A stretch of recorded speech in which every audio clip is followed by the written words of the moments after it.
Today we're being serious. He says and then smiles.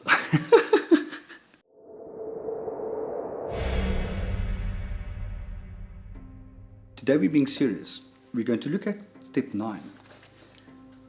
Make direct amends to those we have harmed, wherever possible, except when to do so would injure them or others. Nobody likes to acknowledge they were wrong. Nobody likes to admit that they've hurt people. And what we do in step 9 is that's exactly what we do. In step 8, we've made the list of the people we have harmed. So now we are very clear of the people whom we have harmed and what we have done to harm them. In step 9, wherever possible, we sit face to face with the person we have harmed. And we own our part in the situation. We admit what we've done wrong, and we come with a suggestion of how we think we can fix what we've broken. And that is how we can relieve the pain that we've caused. Step 9 for me has so many nuances. It makes it a difficult step. I see step 9 as the step with the most grey areas that we can kind of happily swim in and ignore that little bit of that step and only do a little bit of this. The bottom line is, when we get to step 9, is that we have to ask ourselves, how free do I want to be? If we can embrace the process of amends fully and amend everything that we have broken in our lives up until now, imagine how free you would be if you can live free of any guilt, of any shame. That you can walk around a corner and run into anybody and knowing that you can look them in the eye. That was a very significant thing for me in my recovery. I had a very, very good friend whom I've harmed, and we lost a friendship because of that. And coming into recovery, I was always so nervous. We lived in the same area.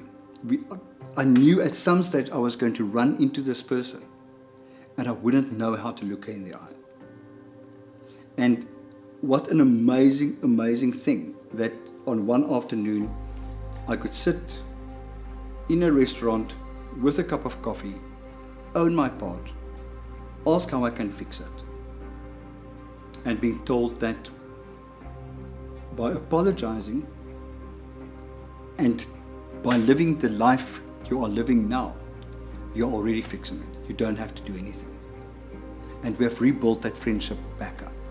And it's amazing to know that by doing something as elementary as owning my part and offering to fix it, I could rebuild that beautiful friendship.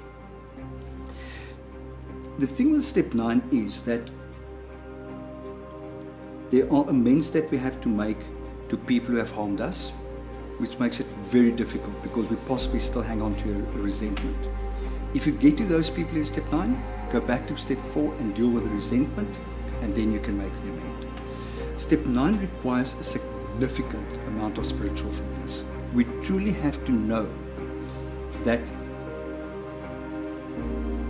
the result of our amend is something that we are utterly powerless over.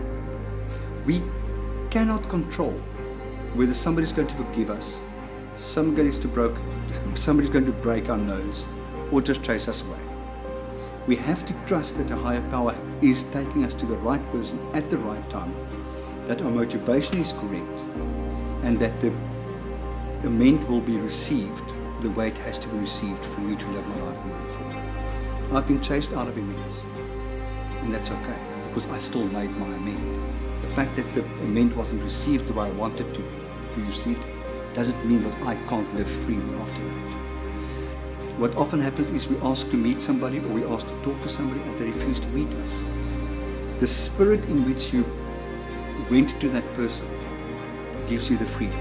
You don't have to make that amend. We sometimes have to make amend to people who have passed away, people who we'll never see again.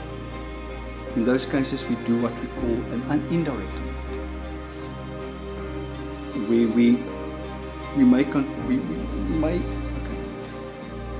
we may donate money to a charity that they might have been interested in. and to do that anonymously. So we find ways that we can set ourselves free from that guilt and shame. And it's our responsibility, once we've made that amend, to set ourselves free.